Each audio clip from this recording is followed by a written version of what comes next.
because the whole thing that like medics love to say is, oh, correlation doesn't mean causation. But it's really just when it suits them. Yeah, and also like FU big search engines who like have like prioritized like misinformed and misinterpreted blogs that like are just full of absolute just garbage information. From a skincare perspective, the narrative and recommendation is that you should be wearing sun cream every single day. Like, it's actually outrageous. We're really harming people. You can get too much vitamin D. I don't want to. These questions are so funny. You need vitamin K with vitamin D. This is going to be a fun one, right? So, we, how do I put this? When it comes to vitamin D, there are a lot of misinformation or miscommunication or misinterpretation of the evidence, right? Really? Yeah, really. So strange. I know. I get my 400 IU every day. I feel great. Not massively deficient at all. Did you know, right? You know, in the like PubMed database and stuff, the research papers and stuff. Did you know vitamin D is the most researched vitamin in the entire world? Yes. It has over 10,000 publications on vitamin D, right? But for the real juicy vitamin D studies you often need to pay for. Oh yeah. The ones that tell certain people what they want to hear are the free ones on PubMed. Which is very frustrating. So a lot of the information is just, I don't know, hidden misinterpretation, or the facts are misconstrued to support our hypotheses, or basically some studies, but where they like used it for a specific health condition. What they've done is they've not given the person enough vitamin D and then said, oh, look at this, vitamin D doesn't work for this specific condition.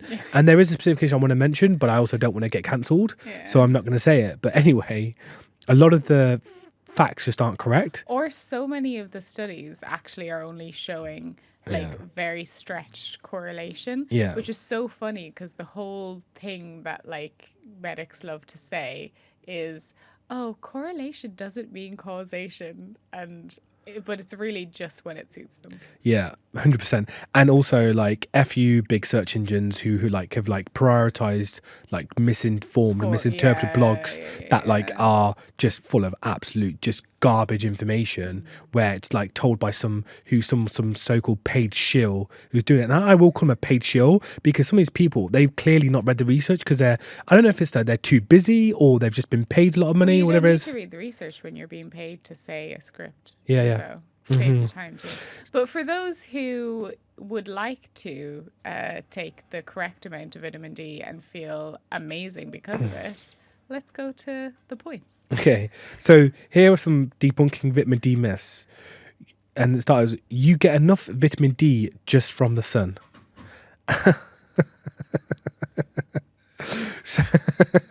Sorry, it says it's a myth. A few minutes of sun exposure is always enough. And if you look at the reality of this, right, this is the reality. While UVB rays from the sun help your skin synthesize vitamin D, several factors affect this: time of day and season, geographic location, further from the equator, less UVB, skin pigmentation, aids sunscreen use and clothing. And so this is the problem. Like in the United Kingdom, you know the amount of times people have said like, yeah, you don't need to take vitamin D supplements, you get them from the sun. Yo, we're in the middle of summer. Where's the sun? Yeah. It's raining today. You could probably literally hear it in the video. There's like rain on the top of it. Where's the sunshine? Even if we were outside, which most people who work, you know, particularly office jobs and stuff aren't, there still isn't sun.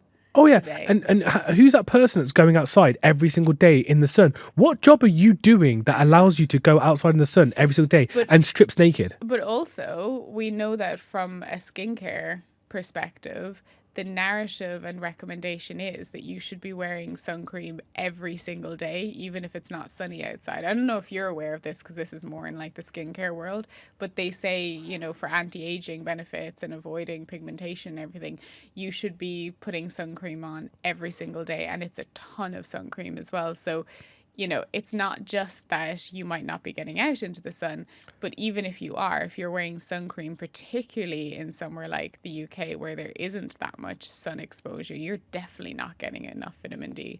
But I thought the way they phrased that statement was really interesting because it's like, say it again. Vitamin D from what was the actual? You can't get enough vitamin D just from the sun. You can get Yeah. you get enough vitamin D just from the sun. Yeah, so this is the thing. You get enough vitamin D just from the sun.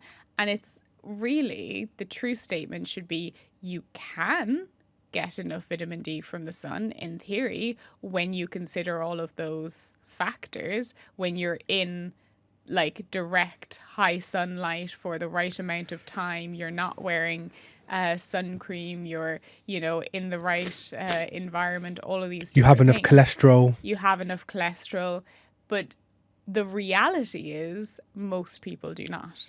So that's just that. 99% of most Brits don't get enough vitamin D, and they're not testing for it, because if you go to your GP and say to them, can you test my vitamin D? No, because we know for a fact that in the winter people don't get enough vitamin D, and in the summer you get enough vitamin D. Oh, because you know a doctor, did I tell you that when they do their Monday to Friday job, they're actually sitting outside in the sun and they're fully naked in the consultation with you. They actually get enough vitamin D in the sun. Did they tell you that?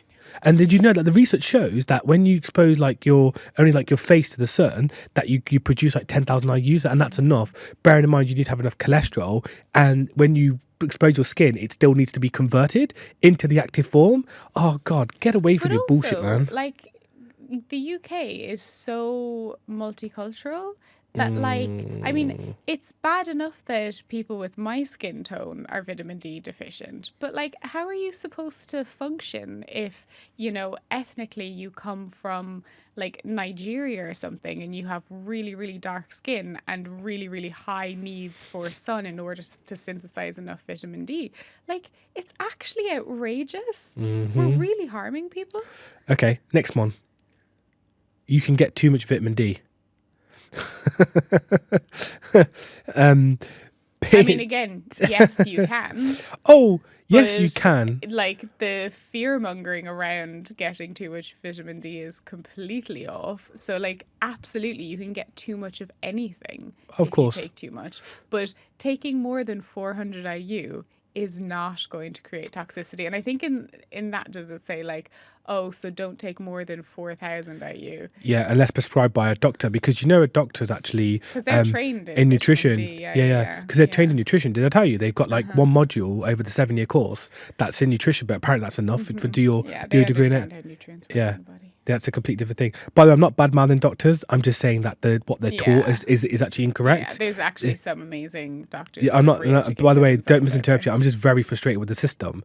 And vitamin D is a trigger topic. The way I'm going to answer this one about that you can get too much vitamin D, I'm just going to drop the links to the actual studies. Yeah, do. And when I link to the studies, I'm not linking. And by the way, I'm not an asshole who's just going to link the PubMed research where it's just a snippet of the information. I'm going to link you the full study that you can download and read the entire paper. Don't just send me the abstract, because that is not enough information. I'm going to link the full paper so you can read about where the vitamin D toxicity comes from. If my calcium levels are fine, my vitamin D must be fine too. No. You can have normal calcium levels and have really low vitamin D, but also it's much more common to test vitamin D than it is calcium. And if you have low vitamin D, it's highly likely that you have low circulating calcium. So Yeah, I mean that just is.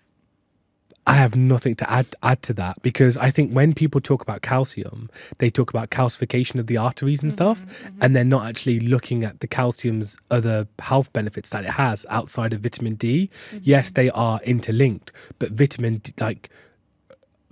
D is what helps the calcium actually be pulled into the system. So just because you have high levels of calcium doesn't mean you have high levels of vitamin D. They're interlinked. You should be treating them as two separate things that are entwined. 100%.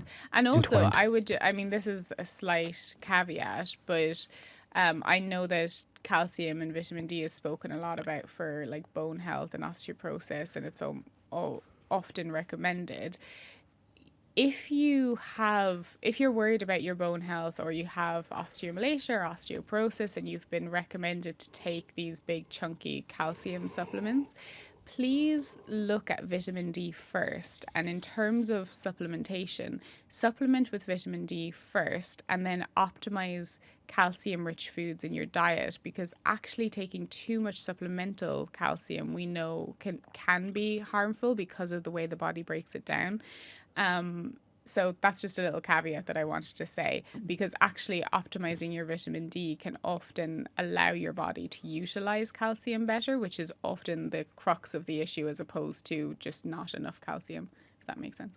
Well, it goes into the next question. Oh, Vitamin D is only important for bone health.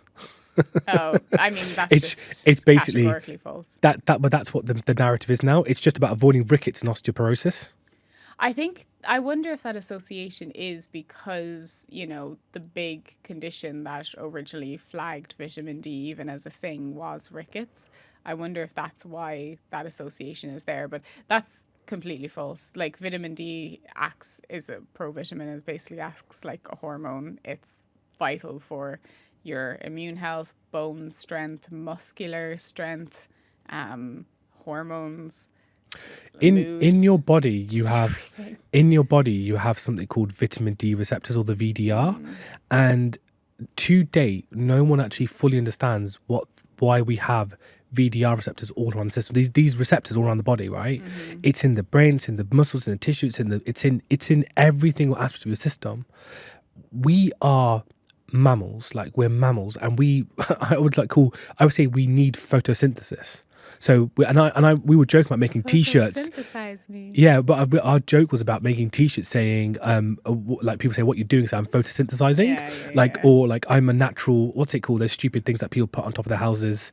Oh, I'm a natural solar panel. Yeah, I'm a natural solar panel or something, right? Because basically, like, vitamin D plays a major role in so many different health conditions, and we're now proving that continuously. If we didn't need vitamin D, you wouldn't have vitamin D receptors. Yeah, 100%. Like, I think, and why I don't. are they all over the body? Yeah, it doesn't logically make sense. So just based on that logic, should we supplement vitamin D? Yes. Yeah, and it just comes back to, it's not just about research, it's research plus common sense. All right, here's my favorite one. If I take a multivitamin, I'm getting enough vitamin D. Absolutely not. Multivitamins will max have like 400 IU, which is not even close to enough. That's the same amount they recommend for like kids, just FYI. Yeah, so kids. So the idea is that one pill covers everything. Now, I don't think people realize the basis of multivitamins, and I think you kind of explained to me, you were just like, well, the whole point of multivitamins was for people with like a balanced, healthy diet that needed an extra bit of support because they weren't getting enough of the minerals, so they needed a multivitamin. Or I think it can be great if you're really deficient across a broad spectrum, and it can kind of be a bridge to build extra nutrients on top of. So say you're actually deficient in quite a spectrum of nutrients, and we need the spectrum of nutrients in order to join those all up. So it's a really good baseline while you're trying to treat several deficiencies, for example. But it will not hit everything that you need unless you have an incredible diet as a foundation. Then it can be a good top up during times of stress and things. 100%. I don't want to. These questions are so funny. Any type of vitamin D supplement will do. I mean, in the case of severe deficiency, if you have like rickets, then it's better than nothing. But I mean, does anyone take vitamin D2 anymore? Because I know that might come up, but Ergocalciferol. Yeah, I don't even know if you can get that anymore. But yeah, don't take that one. Take D3, but the problem is everyone associates D3 with cholecalciferol, whereas when I say take vitamin D3, I mean calcifediol, which is the more activated form, and it's more easily utilized in your body, so your levels can be optimized quicker. I don't think people understand how long it takes for vitamin D to actually function, one, to become active, or the fact that you need a lot of vitamin D for your body in order to process, because it's a fat soluble vitamin, meaning your body's fat will still hold on to the vitamin D, and vitamin D has a half-life. Which is why it actually varies from person to person, because if you're someone that's carrying a lot of extra fat versus someone that's very slim, that's going to affect your A higher requirement dose. as well. You need, so You're like, preach. as Lars used to say to us, you need 10,000 IUs of vitamin D per 70 kilos of body weight to push your blood level up.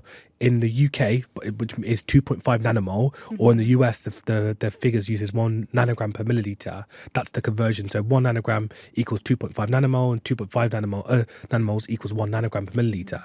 That's not a working theory. That's what the research shows us, that how much vitamin D you need. That's the calculation the experts are using. Yeah, so that's because the vitamin D is. So like, yeah, this is just another one. It's also worth mentioning, maybe, because you did mention toxicity earlier.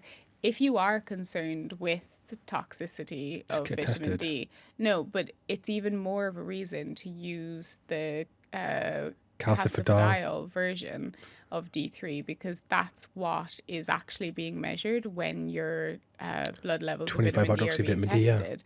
Because if you're testing your vitamin D levels, you're getting a reading of how much calcifidiol your body has. But then if you're taking cholecalciferol, which is the most common vitamin D3 out there, you actually, because you don't know how your body is processing or synthesizing that, you actually are increasing your likelihood of toxicity rather than being smart and safe about it. And if you've got a genetic SNP as well, yeah, the calcifidiol bypasses it. I mean, these are all things. We've done another video on this, and I'll tag it in, that what to watch next, and you might enjoy that one. Vitamin D deficiency is rare. Oh, I mean, that's just completely I would say it's probably vitamin D and magnesium. Vitamin D deficiency and suboptimal magnesium, I would say, are probably the most prevalent issues I see in society today. Just look at all of the acute and chronic conditions and diseases that people are suffering from. They're all related to that in some way. So it's not a coincidence. Again, research plus common sense. That's why I keep laughing at the vitamin D deficiency is rare. I generally think probably about 90% of people in the UK are vitamin D deficient. Yeah. And if you're not testing, how do you know you're deficient? Yeah. Or how do you know you've got enough? And also keep in mind that when you look up kind of deficiency statistics, a lot of those are based on hospital databases. Whereas, what percentage of the overall population is going into the hospital and getting their vitamin D tested? We know it's a very, very low percentage. And also those individuals usually will have certain conditions going on. So it's a really inaccurate reading of what the global population deficiency levels really are. 100%. Tanning beds are a good source of vitamin D. I'll let you answer this one. So, do people think that? Yeah. Really? Yeah. I thought tanning beds were like a no-no. No. So, UV radiation, UVR it's called. If you look at, so what they've done, especially the sunscreen companies, is UV radiation is split into 3 different things: UVA, UVB, UVC, and it's all about the wavelength and how it hits the sun and hits the skin. And what's happened is companies have realized that to like cash in and like to make sure they don't like give you the full information, they've called it UVR, and UV radiation makes it sound like it's toxic to the system. Now UVA, which is what they normally put into tanning beds, is what it darkens the skin a lot more quicker than UVB. And whereas UVB so like UVA, so UVC sits on the top of the surface. UVB goes into the upper epidermis of the skin, which is what triggers the actual cholesterol to convert it to vitamin D.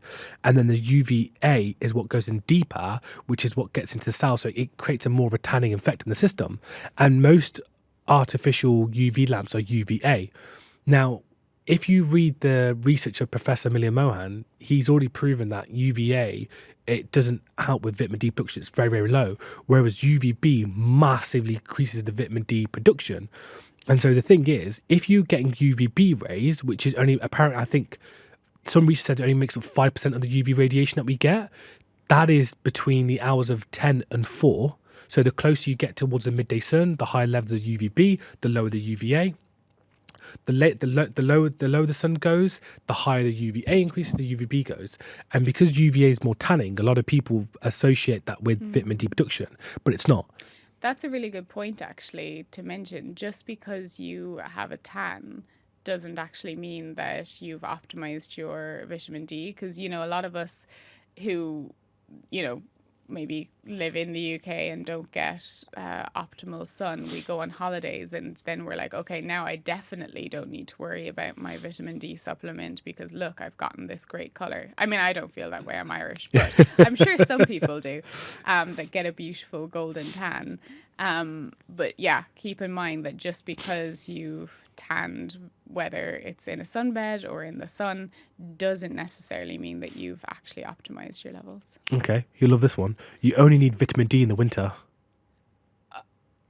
Again, just like categorically false, because it depends where you are. If you live in Spain and you have a job or a lifestyle that allows you to be outside all of the time, then yeah, probably you're fine through the summer. You probably get plenty of vitamin D through the sun.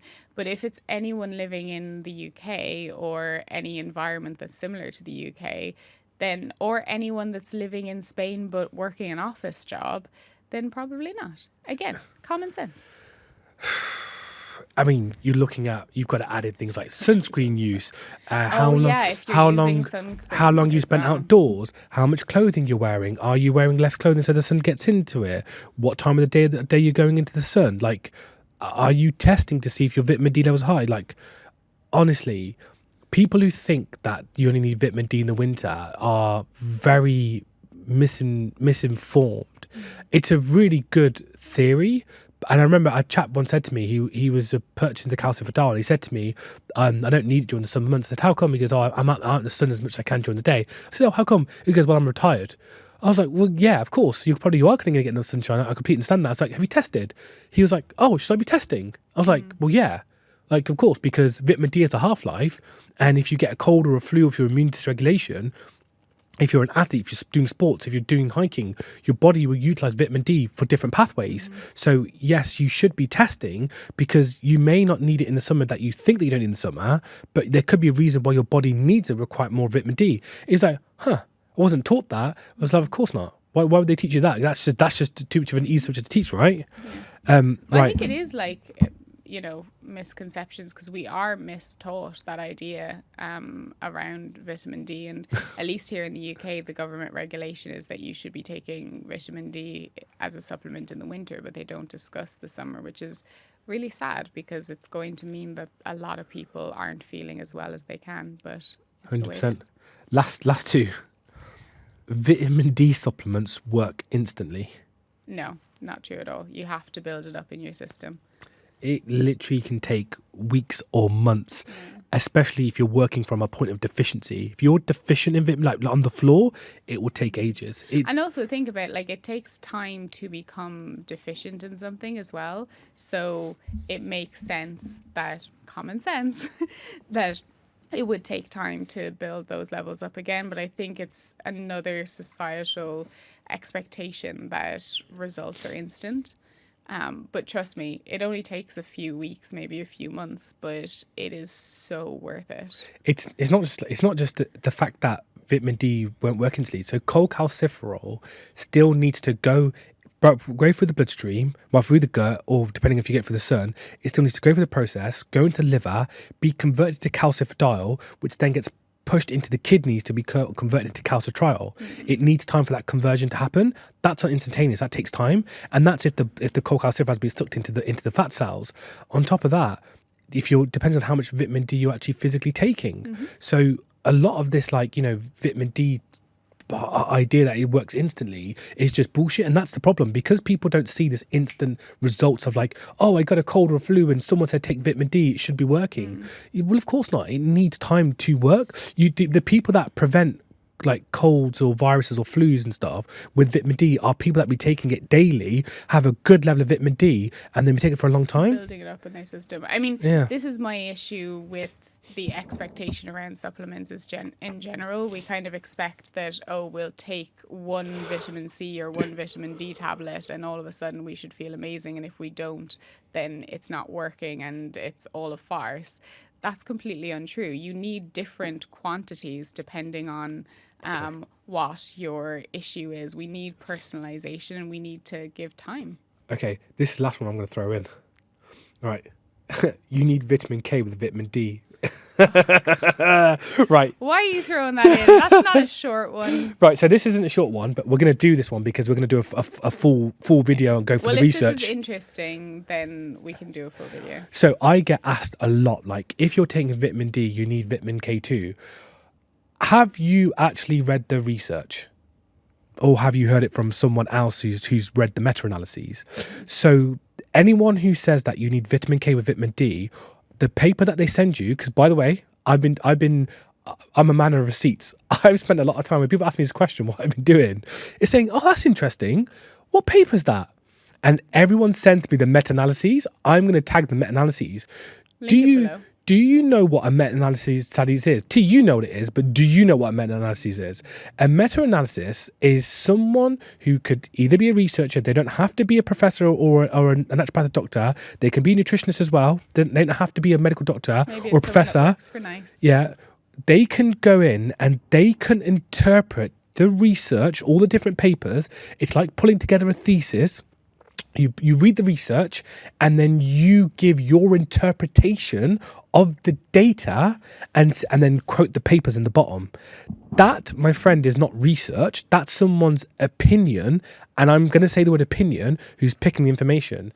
If you actually read the data, vitamin D in itself prevents calcification of the arteries because vitamin D allows calcium to be poured into the bones. That's what it does. It's only when there's vitamin D toxicity is there a problem with arterial calcification. That's what I'm not telling you. Yes, there is a very limited, and I'm talking animal study information of looking at vitamin K and arterial calcification, but it is a stretch. But what happened was, someone read low vitamin D can and low be vitamin an issue D for calcification. And that's where the studies that they do the vitamin K studies where people have low levels of vitamin. It's like either low or toxic levels, right? So they're not talking about the balance of it. And so what happened was, and this is my theory, and this is a working and I wouldn't say theory, this is my interpretation of it. I think someone in the vitamin K industry who's manufacturing vitamin K supplements, I'm not going to say who, they realized that if they needed to sell more vitamin K, so what they did is they found something that they could link it to, which everyone needs to take daily, and to increase the sales of vitamin K, they linked it together and created that. So, and that's not me just talking shit. I'm literally doing the research on this.